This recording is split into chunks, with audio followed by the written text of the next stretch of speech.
ಪರಿಸರವನ್ನು ಸ್ವಚ್ಛತೆ ಮಾಡೋದು. ಈಗ ಇತ್ತೀಚೆಗೆ ನಮ್ಮದು ಕರ್ನಾಟಕ ಸರ್ಕಾರ ಹಾಗೂ ಭಾರತ ಸರ್ಕಾರದಿಂದ NGTಯಿಂದ ಕೂಡ ಒಂದು 2026 SWM ಸೈಟ್ ಯಾವ ಥರ ನಿರ್ವಹಣೆ ಮಾಡಬೇಕು ಅನ್ನುವಂಥ ಒಂದು ಸುತ್ತೋಲೆ ಹೊರಡಿಸಿ ಇದ್ರ ಮೂಲಕ ನಾವು 4 ಥರ ಒಂದು ಕಸ ಸಂಗ್ರಹಣೆ ಮಾಡ್ತಾಯಿದ್ವಿ. ಮೊದಲಿಗಂತೂ 2 ಥರ ಕಸ ಸಂಗ್ರಹಣೆ ಮಾಡ್ತಿದ್ವಿ, ಹಸಿ ಕಸ ಒಣ ಕಸ ಅಂತ ಅಷ್ಟು ಮಾಡ್ತಿದ್ವಿ. ಈ ಹಸಿ ಕಸ ಒಣ ಕಸದ ಜೊತೆ ನಾವು ವಿಶೇಷ ಪರಿಕರಗಳನ್ನ ಒಂದು ಸಂಗ್ರಹಣೆ ಮಾಡೋದು ಹಾಗೂ ಸ್ಯಾನಿಟರಿ ತ್ಯಾಜ್ಯ ಅಂತೇಳಿ ಒಂದು ಸಂಗ್ರಹಣೆ ಮಾಡ್ತಾಯಿದ್ವಿ. ಅಂದರೆ ಇದರ ಉದ್ದೇಶ ಏನು, ಪೌರ ಕಾರ್ಮಿಕರಿಗೂ ಕೂಡ ಅದರಿಂದ ಒಂದು ಯಾವುದೇ ಪರಿಸರದಿಂದ ಹಾನಿ ಆಗಬಾರ್ದು, ಪರಿಸರಕ್ಕೂ ಹಾನಿ ಆಗಬಾರ್ದು ಅಂತೇಳಿ ಮಾಡ್ತಾಯಿದ್ವಿ. ಹಸಿ ಕಸ ಒಂದು ಸಪ್ರೇಟ್ ಮಾಡಬೇಕು, ಒಣ ಕಸ ಒಂದು ಸಪ್ರೇಟ್ ಮಾಡಬೇಕು. ಇದರಿಂದ ಏನಾಗ್ತೈತಿಪ್ಪ ಅಂತಂದ್ರೆ ನಾವು ಅದನ್ನು ಕಾನೂನು ಇದ್ರ ರೀತಿ ತೊಂದರೆ ಆಗದೇ ರೀತಿ ಅದನ್ನು ಒಂದು ವೈಜ್ಞಾನಿಕವಾಗಿ ನಾವು ಅದನ್ನು ವಿಲೇವಾರಿ ಮಾಡೋಕ್ಕೆ ಸಾಕಾಗುತ್ತೆ. ಅಂದರೆ ಹಸಿ ಕಸ ಇತ್ತಂದ್ರೆ ಅದನ್ನು ಒಂದು ಕಾಂಪೋಸ್ಟಿಂಗ್, ವರ್ಮಿ ಕಾಂಪೋಸ್ಟಿಂಗ್ ಈ ಥರ ಒಂದು ನಾವು ಅದನ್ನು ಗೊಬ್ಬರ ತಯಾರು ಮಾಡ್ಕೊತೀವಿ. ಅದೇ ರೀತಿ ಒಣ ಕಸ ಇತ್ತಂತಂದ್ರೆ ಅದನ್ನು ನಾವು ನಮ್ಮಲ್ಲಿ ಮಷಿನ್ಗಳ ಮೂಲಕ ಅದನ್ನು ಒಣ ಕಸ ಇದು ಮಾಡ್ಕೊಂಡು ಅದನ್ನು ಡಿಸ್ಪೋಸ್ ಮಾಡ್ತೀವಿ. ಮತ್ತು ರೈತರಿಗೂ ಕೊಡೋಕೆ ಅನುಕೂಲ ಆಗುತ್ತೆ. ಅದರಿಂದ ಏನೈತಿ ಹೊಲಗಳಿಗೆ ಗೊಬ್ಬರ ಅಂತ ಆಗುವಂಥ ಸಾಧ್ಯತೆ ಇರ್ತೈತಿ. ಮತ್ತು ರೀಬಳಕೆ ಮಾಡ್ಬೋದು. ಈಗ ಇನ್ನೊಂದು 2 ಥರ ಒಂದು ಕಸ ಏನು ಸಂಗ್ರಹಣೆ ಮಾಡ್ತಾಯಿದ್ವಿ, ಇದನ್ನು ಬಾಟಲ್ಸ್ ಆಯಿತು, ಅದನ್ನು ವಿಶೇಷ ಪರಿಕರಗಳಂತೇಳಿ ಒಂದು ಇದನ್ನು ಕನ್ಸಿಡರ್ ಮಾಡ್ತೀವಿ. ಅದೇ ರೀತಿ ಸ್ಯಾನಿಟರಿ ಪ್ಯಾಡ್ ಅಂತೇಳಿ ಅದನ್ನು ಇದು ಮಾಡಿ ಅದನ್ನು ಮಿಕ್ಸ್ ಆಗಬಾರ್ದು, ಪರಿಸರಕ್ಕೂ ಹಾನಿ ಆಗಬಾರ್ದು ಅನ್ನೋ ಒಂದು ಉದ್ದೇಶದಿಂದ ಈ ಥರ ಒಂದು ಕಸ ಸಂಗ್ರಹಣೆ ಮಾಡ್ತಾಯಿದ್ದೀವಿ. ಅದರಿಂದ ಈ ಒಂದು ಗೊಬ್ಬರ ತಯಾರು ಮಾಡೋದ್ರಿಂದ ನಾವೇನು ಇದು ರೈತರಿಗೆ ಏನೈತಲ್ಲ ಇದು ಅನುಕೂಲ ಆಗುತ್ತೆ. ಹೆಚ್ಚಿನ ಒಂದು ಒಳ್ಳೆಯ ರೀತಿ ಉತ್ತಮ ಒಂದು ಗೊಬ್ಬರ ಒಂದು ಸಿಕ್ಕಂಗೈತಿ. ಅದಕ್ಕೆ ಎಲ್ಲರಿಗೂ ಈ ಒಂದು ವೇದಿಕೆ ಮೂಲಕ ಎಲ್ಲರಲ್ಲಿ ಸಾರ್ವಜನಿಕರಿಗೆ ವಿನಂತಿಸ್ಕೊಳ್ಳೋದು ಏನಂದ್ರೆ ಈ ಒಂದು 2026 ಒಂದು ಸುತ್ತೋಲೆ ಪ್ರಕಾರ ತಾವೇನೈತಲ್ಲ 4 ಥರ ಒಂದು ಡಬ್ಬಗಳನ್ನು ಸಂಗ್ರಹಣೆ ಮಾಡಿ ಅದನ್ನು ನಮ್ಮ ಬರ್ತಕ್ಕಂಥ ಬೆಳಗ್ಗೆ ನಮ್ಮ ಡೋರ್ ಟು ಡೋರ್ ಕಲೆಕ್ಷನ್ಗೆ ಏನು ಬರ್ತಾರೆ ನಮ್ಮ ಪೌರ ಕಾರ್ಮಿಕರು ಅದಕ್ಕೆ ಪ್ರತ್ಯೇಕವಾಗಿ ವಿಂಗಡಿಸಿ ಕಸ ನೀಡೋದ್ರಿಂದ ನಾವು ಪರಿಸರ ರಕ್ಷಣೆ ಮಾಡ್ಬೋದು. ನಮ್ಮ ಸ್ಥಳೀಯ ಸಂಸ್ಥೆಗೆ ಒಂದು ಸಹಕಾರ ಮಾಡ್ದಂಗೆ ಇರುತ್ತೆ. ನಮಸ್ಕಾರ. ಈ ದಿನ ನಾವು ಪರಿಸರ ದಿನಾಚರಣೆಯನ್ನು ಆಚರಿಸುವುದರ ಮಹತ್ವದ ಬಗ್ಗೆ ಎಲ್ಲರೂ ಮಾತಾಡಿದ್ದಾರೆ. ನಾವು ಒಂದು ಸಾಮಾನ್ಯವಾಗಿ ನೋಡ್ತಾ ಇರೋಂಥದ್ದು, ಮರವನ್ನು ಕಡಿಯೋಷ್ಟು ಸುಲಭವಾಗಿ ಗಿಡಗಳನ್ನ ನೆಡ್ತಾ ಇಲ್ಲ.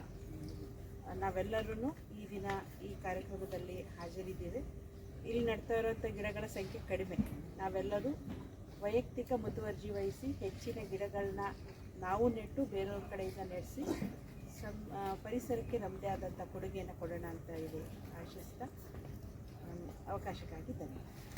ಪರಿಸರ ಏನೈತಲ್ಲ ಸಮತೋಲನವನ್ನು ಕಾಪಾಡುವಲ್ಲಿ ಗಿಡ ಮರಗಳ ಪಾತ್ರ ಬಹಳ ಮಹತ್ವದ್ದಾಗಿರ್ತದೆ. ಅದಕ್ಕೆ ಎಲ್ಲ ಕಡೆ ಏನೈತಲ್ಲ ನಾವು ಗಿಡ ಮರಗಳನ್ನು ಬೆಳೆಸಬೇಕು. ಈ ಗಿಡ ಮರಗಳು ಬೆಳೆಸೋದ್ರೆ ಏನೈತಲ್ಲ ಪರಿಸರ ಸಮತೋಲನ ಕಾಪಾಡ್ಬೋದು. ಪರಿಸರ ಸಮತೋಲನ ಕಾಪಾಡದೇ ಇದ್ದರೆ ಏನೈತಲ್ಲ ಪರಿಸರದ ಮೇಲೆ ಅನೇಕ ದುಷ್ಪರಿಣಾಮಗಳಾಗ್ತವೆ. ಪರಿಸರ ಮಾಲಿನ್ಯ ಆಗ್ತದೆ, ಜಲ ಮಾಲಿನ್ಯ ಆಗ್ತದೆ, ವಾಯು ಮಾಲಿನ್ಯ ಆಗ್ತದೆ. ಇವುಗಳನ್ನು ತಡೆಗಟ್ಟಲಿಕ್ಕೆ ನಾವು ಪ್ರತಿ ವರ್ಷ ಏನೈತಲ್ಲ ನಮ್ಮ ಇಲಾಖೆಯಿಂದ ಸುಮಾರಷ್ಟು ಗಿಡ ಮರಗಳನ್ನು ನೆಡೋದ್ರ ಮೂಲಕ, ವನ ಮಹೋತ್ಸವ ಕಾರ್ಯಕ್ರಮಗಳನ್ನು ಮಾಡೋದ್ರ ಮೂಲಕ, ಹೆಚ್ಚು ರಸ್ತೆ ಬದಿ ನಡೆತೋಪುಗಳನ್ನು ಮಾಡೋದ್ರ ಮೂಲಕ, ಬ್ಲಾಕ್ ನಡೆತೋಪುಗಳನ್ನು ಮಾಡೋದ್ರ ಮೂಲಕ, ಎಲ್ಲ ಕಡೆ ಏನೈತಲ್ಲ ಪ್ಲಾಂಟೇಷನ್ಗಳನ್ನು ನೆಡೋದ್ರ ಮೂಲಕ ಏನೈತಲ್ಲ ನಾವು ಈ ಕೆಲಸಗಳನ್ನು ಮಾಡ್ತಾಯಿದ್ದೀವಿ. ಇವತ್ತಿನ ದಿವಸ ಈ ಗಿಡ ನೆಟ್ಟು ಏನೈತಲ್ಲ ಪರಿಸರ ದಿನಾಚರಣೆಯನ್ನು ಆಚರಿಸುವಲ್ಲಿ ಎಲ್ಲರೂ ಭಾಗವಹಿಸಿದ್ದಕ್ಕೆ, ಎಲ್ಲರಿಗೆ ಸಹಕರಿಸಿದ್ದಕ್ಕೆ ಎಲ್ಲರಿಗೆ ಧನ್ಯವಾದಗಳು ಹೇಳ್ತೀನಿ. ಯಾರು ಗಮನಿಸೋದಲ್ಲ, ಆ ನಿಟ್ಟಿನಲ್ಲಿ ತಾವು ಸ್ವಲ್ಪ ತಮ್ಮ ಒಂದು ಕಪ್ ನೀರು ಹಾಕಿದರೂ ಸಾಕು ಒಂದು ಗಿಡಕ್ಕೆ, ಆ ರೀತಿಯಲ್ಲಿ ಆಲೋಚನೆ ಮಾಡೋಂಥ ನಿಟ್ಟಿನಲ್ಲಿ ನಾವು ಮುಂದಿನ ದಿನಗಳಲ್ಲಿ ಪರಿಸರವನ್ನು ಕಾಳಜಿಯನ್ನು ವಹಿಸಲಿಕ್ಕೆ ಎಲ್ಲ ಗಿಡ ಮರಗಳನ್ನು ಹೆಚ್ಚು ಬೆಳೆಯಲಿಕ್ಕೆ ಅವಕಾಶ ಮಾಡಿಕೊಡೋ ನಿಟ್ಟಿನಲ್ಲಿ ನಾವೆಲ್ಲರೂ ಪ್ರಾಮಾಣಿಕ ಪ್ರಯತ್ನ ಮಾಡೋ ನಿಟ್ಟಿನಲ್ಲಿ ನಮಗೆಲ್ಲರಿಗೂ ವಿಶ್ವ ಪರಿಸರ ದಿನಾಚರಣೆಯಲ್ಲಿ ಭಾಗವಹಿಸಿದ ಎಲ್ಲರಿಗೂ ಧನ್ಯವಾದಗಳನ್ನು ಅರ್ಪಿಸ್ತಾ, ಈ ಕಾರ್ಯಕ್ರಮದಲ್ಲಿ ನಮ್ಮ ಹಿರಿಯ ವಕೀಲರಾದಂಥ ಅಡ್ಡೋಡಿಗೆ ಅವ್ರ ಮೂಲಕನೇ ಈ ಒಂದು ಗಿಡ ನೆಡೋ ಒಂದು ಕಾರ್ಯಕ್ರಮವನ್ನು ಚಾಲನೆ ಕೊಡಬೇಕು ಅಂತಂದೇಳಿ ಅವಕಾಶ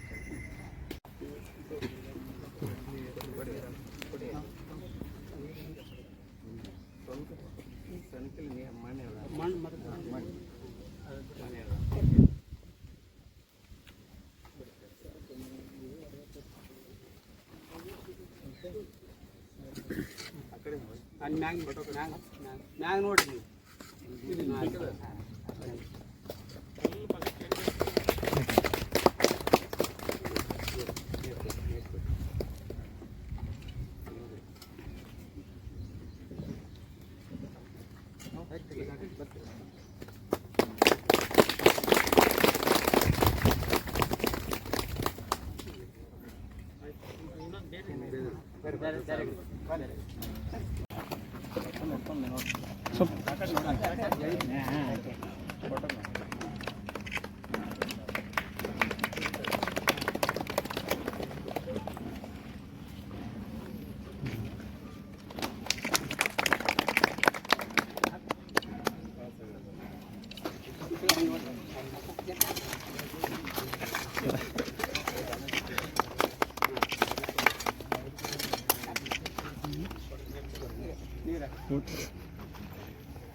ವಿಜಯಲಕ್ಷ್ಮಿ ಪಿಂಕಿ ಬನ್ನಿ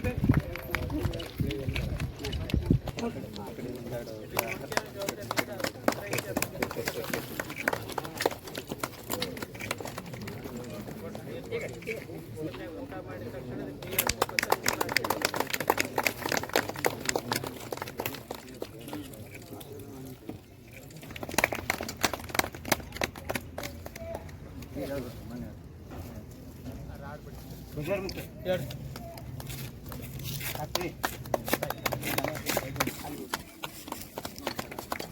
ನೋಡಿ ಇಲ್ಲಿ ಈ ಕಡೆ ಬ್ಯಾನರ್ ಈ ಕಡೆ ಬರ್ರಿ.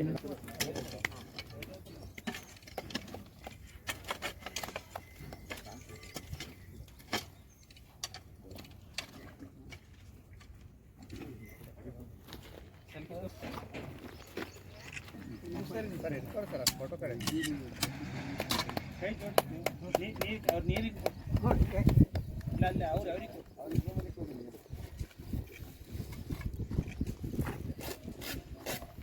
ಶಿವಂಗರಾಜ್ ಸಾಹೇಬ್ರು ಆಗಿಂತ ಗಿಡ ಯಾವ್ದು ಗೊತ್ತಾಗ್ತಲ್ಲ, ಮಧ್ಯಾಹ್ನದಕ್ಕೆ ನೀರು ಹಾಕ್ಬೇಕು, ಅದಕ್ಕೆ ಅಕ್ಷರ